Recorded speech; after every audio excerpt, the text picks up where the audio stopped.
Hello everyone! Let me share with you about the Romans road to salvation.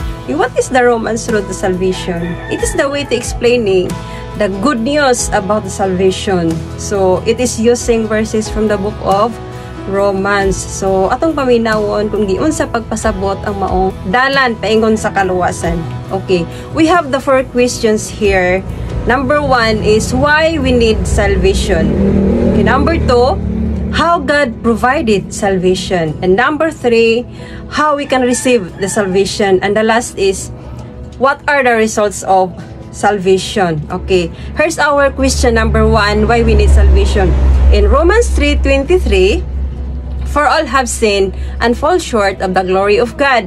So, all have sinned, tanan gyud nakasala, og nakabsan sa himaya sa Dios. So, ang tanan nakasala, babae man o lalaki, walay exempted ani, mabata man o tigulang, tanan nga mga tao sa kalibutan nakasala. So the story of Adam and Eve, they are illustrating the introduction of sin. So sila'y una nga nagbuhat aning sala. Kay ngano man tungod sa disobedience sa Ginoo, wala sila nituman sa balaod sa Dios, maong nitungha ang maong sala. Fall short of the glory of God. It means the distance between humanity and God's holiness. Tali sa tawhanong kinaiya o pagkabalaan sa Dios.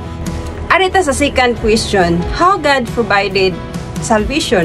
Giun sa paghatag ang maong kaluwasan sa Dios. In Romans 6:23, for the wages of sin is death.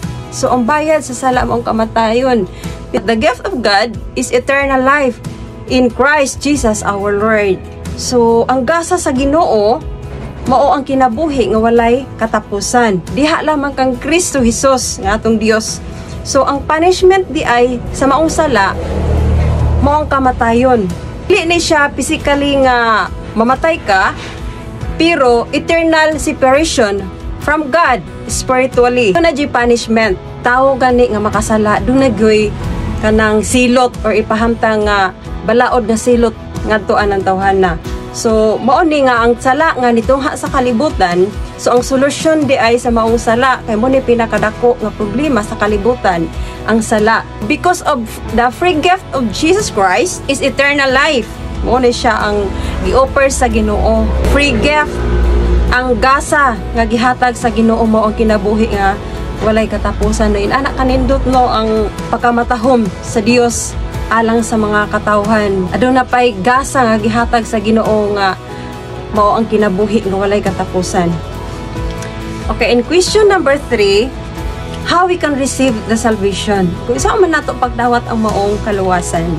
Okay, in Romans 5 verse 8, but God demonstrate His own love in that while we were yet sinners, Christ died for us. Gidemonstrate gyud sa Dios ang iyahang dako nga gugma. Pakamatay siya alang kanato in our behalf.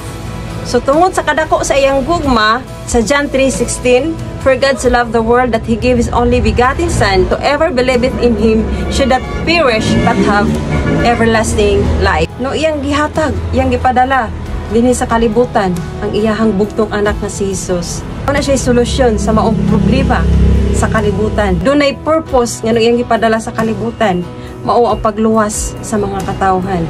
Ang kinabuhi ni Jesus, natawo, nagpakamatay siya dito sa krus sa Kalbaryo ug nabanhaw. Inana ang purpose sa Dios alang sa katawan sa kalibutan, haron sa pagsulbad sa maong problema. Ug usaon man nato pagdawat ang kaluwasan. In Romans 10:9, if you declare with your mouth that Jesus is Lord and believe in your heart that God raised from the dead, and you will be saved. Ug mutuo lang ta sa ato ang kasing-kasing nga siya ang Dios nga nabanhaw gikan sa lubnganan, ikaw maluwas. Noon ana ang gasa nga gihatag sa Ginoo alang kanato. In Romans 10:13, for everyone who calls on the name of the Lord will be saved. So it's very powerful. Kung buhaton lamang sa tao, mga igsoon, believe, trust, confession, to surrender diha sa Ginoo ang tanan. Mutuo lang ta nga siya nagpakamatay dito sa krus sa Kalbaryo aron sa pagluwas atong sala. Musalig lang ta diha sa Dios ug atong isurrender diha sa Dios kung unsa may ato ang nabuhat nga mga sala. Kay wala man jud tawo nga perpekto, kitang tanan magyud atubangan sa Dios nakasala. Tumano nato ang sugo sa Dios, no? Obedience to the Lord. Inana kamaayo ang Ginoo. Iyahang gidemonstrate ang iyahang gugma dito sa krus sa Kalbaryo. No, wala gitaw nga makabuhat ni ana. Ang Dios ra gyud. Si Jesus lang gyud. Haron makabaton og kaluwasan mga katawhan. Pero ang mga tawo lang gayud dili mohatag pagtagad di sa Ginoo. Kanunay nilang gi-reject ang Dios. Winana ang saklap nga nahitabo sa kalibutan.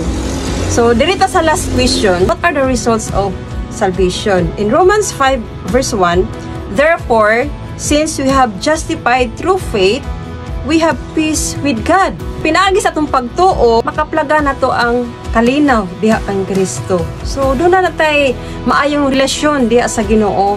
Mao ni siya resulta kung makabaton na ta og kaluwasan. Doon natay kalinaw, tinuod nga kalipay, ikaw giluwas ni Jesus dito sa krus sa Kalbaryo, free gift ni Jesus Christ. Mao ang eternal life. O nindot kaayo no nga pamalandongon nga ang kaluwasan libre nga gihatag sa Dios. It is a free gift. Tinuod nga kalinaw, kalipay, gugma, makaplagan lamang nato diha kang Kristo. So in Ephesians 2:8, it is by grace you have been saved through faith. Wala na base ang kaluwasan pinaagi sa imong mga buhat kundi pinaagi sa grasya sa Dios nga gihatag alang kanato. Tungod sa iyang grasya, no, it is by God's grace nga we are saved, nga naluwas ta tungod sa ato ang pagtuo. Basta mutuo ka lang, musalig ka diha sa Ginoo, ug muubi ka sa iyang pulong. It is by God's grace giluwas ka sa Ginoo. Inana kanindot ang pulong sa Dios. Batinud-anon lang ta sa ato ang kinabuhi nga batunan nato ang paghinulsol buhat nga mga sala diha atubangan sa Ginoo. Kay no one is perfect, kay tawo ra gid ta.